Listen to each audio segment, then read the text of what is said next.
So Abhijit, we actually had some brilliant time together when you were closely involved with our operations as well. And you were the one who laid the foundation of Elearnmarkets, if I can use it that way. And I know that you moved ahead, and because you always had this incredible desire of becoming a trader and living that life of a trader, you moved on, and now you are probably one of the traders from Calcutta for sure. I know that who have done good for themselves. Now let me touch on to the life as a trader, that part of you, because there are a lot of our users who have kind of similar kind of a profile what you have, who have kind of gone to Mumbai or gone to find out their dream, try to figure out whether trading is an occupation for you, people who are into job and trying to leave the job and get into trading as an occupation, very similar kind of a humble background.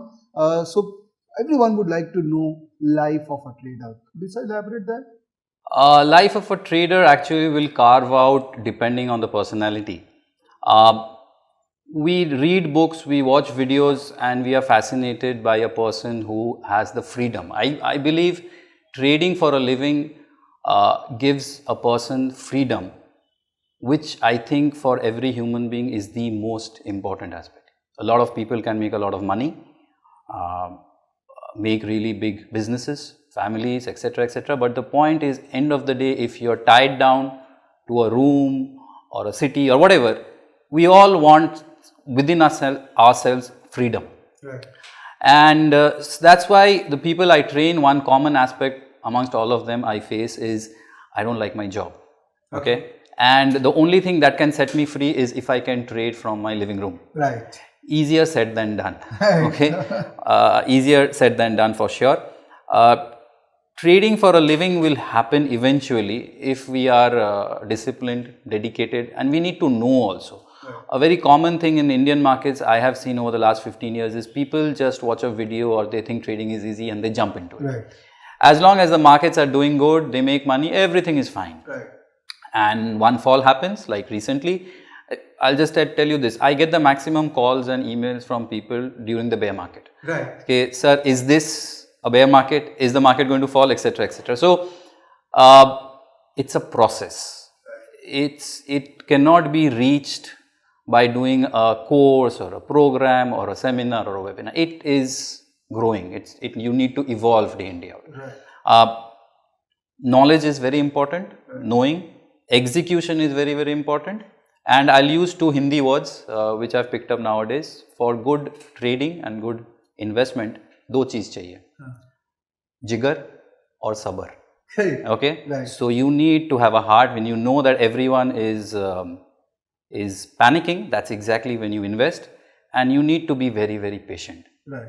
So it will evolve. It is a characteristics. I've seen myself change as a person. What I was, I would say 10 years back, I'm a very, very different person. Right. So I have evolved.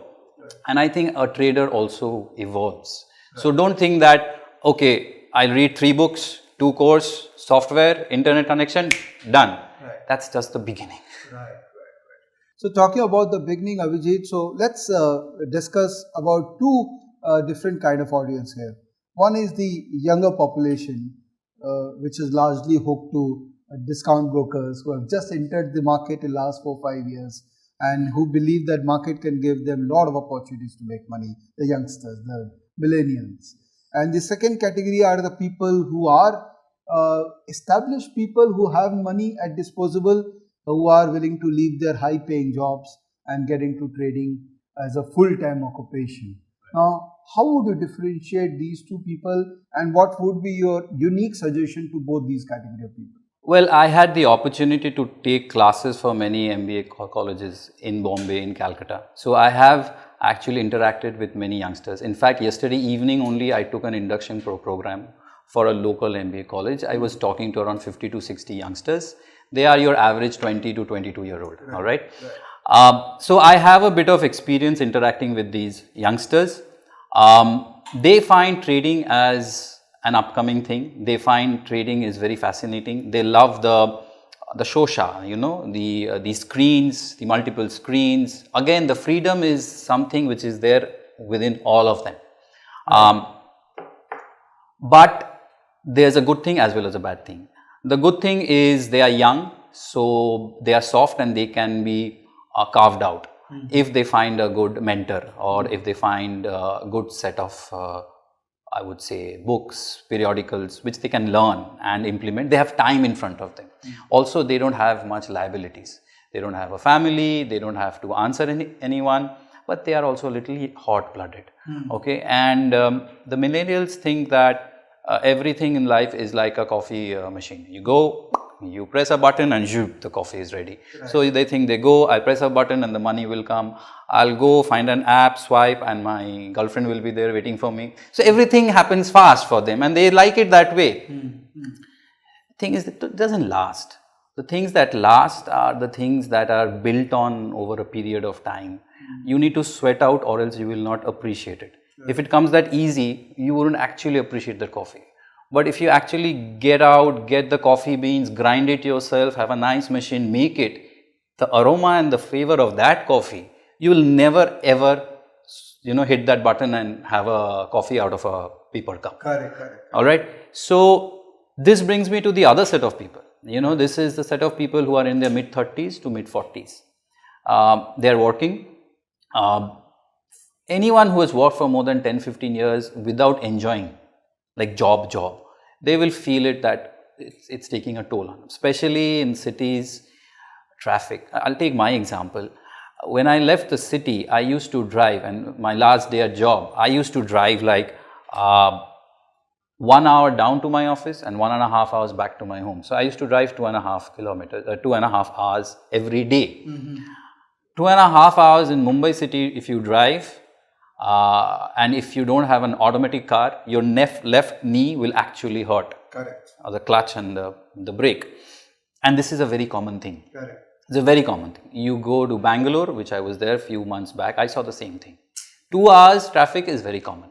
So I'm talking to a set of people who are little frustrated with their life. Right. What did I do? What did I gain? Right. I want to do a job, I got a job. I want to start a family, I got a family. But it's not going anywhere else. And as humans, we always want something new, something to change, something to happen. And they have made some money. It's lying in their bank account, FDs, mutual funds. It's not growing. And even if it's going up, it's not doing that good. Right. The best opportunity is to trade or invest. They go to advisors, it backfires. Right. They'll put it some PMS, mutual fund. It is highly correlated with the index. Right. Market goes up, your mutual funds will go up. Right. If the market cracks, it comes down. So there's no edge in it. So then they realize, I am 35, 37-year-old. Intelligence is there, knowledge is there. I can do it myself. Right. So these are the people who want to learn, and if you get it right, then the kind of money that you're making in a year, you can make in a month. Right. But again, having said that, it's easier said than done. It's a process. Correct. It takes years. Right. So a youngster who's just entering into the market, all the millennials, I think the suggestion which I'm deriving for Abhijit says that you probably will have to spend time in learning. It's not going to be as simple as a coffee machine, and you should not actually consider market to be that simple. And people who are actually established, making money from the from their salary or other business occupations, I think they are better placed to start doing something immediately because they have some disposable income to experiment with their money. Right? Yes, they have, but I also break it down into two parts. There are few people who are extremely frustrated with their job and they see that trading as an escape route. Probably I can substitute my monthly earning from trading. Right. These are the guys who are, let's say, looking at as an escape. Right. It doesn't work. It always backfires. Right. The other ones are like who are well settled, let's say for 35, like my age, I'm 40. Right. So you're making a salary for the last 15 years of job. Right. And you look at trading investment as a passive source of income. Right. An active source of income is when you put in your man hours and you get a money out of it. And this is side by side going. Right. They are far more better poised. Right. So whenever I get a call or I'm talking to someone and someone says that I'm doing a job, I always say that keep your job, keep your business, don't see it as a substitute yet. Start it. After a certain amount of time, if you see that, oh, this is something that I really enjoy doing, and not only do I enjoy, it's giving me good amount of money that what I can make, then only you should make the switch. Right. Don't think of the switch and then come here. That's a much better prudent approach, I believe. A phenomenal suggestion what Vijit is giving to all of us.